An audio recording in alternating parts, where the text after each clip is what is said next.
Ce canot a presque 30 ans. Basé au Cap Ferré, il navigue de Contis à Ourtin, c'est-à-dire la plus grande zone d'action de la SNSM. Le bateau est aux normes, mais il est clairement vieillissant, à l'image de ses vitres. Les joints sont vieillis maintenant. Et c'est vrai que si on avait un paquet de mer important sur les vitres, on se pose des soucis, savoir si elles vont tenir en fait, pour pas que l'eau entre dans le bateau, tout à fait. Ouais. C'est arrivé il n'y a pas longtemps au Sable d'Olonne. La première cause de suraccident, c'est effectivement l'eau qui est rentrée par ces vitres. Ouais. On se pose des questions sur notre motorisation aussi. La motorisation vétuste, ce sont des moteurs qui vont très bien, mais quand même sont très vieux. La SNSM a donc fait le choix de renouveler sa flotte.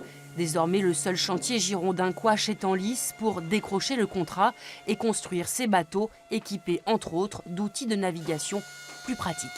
Petit à petit, on a intégré des appareils qui n'existaient pas.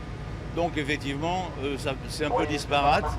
Les nouveaux bateaux, on va avoir l'impression d'être au poste de pilotage d'un avion conçu vraiment intégrant tous les appareils, les écrans, etc. Une vingtaine de chantiers avaient participé à la construction de l'actuelle flotte.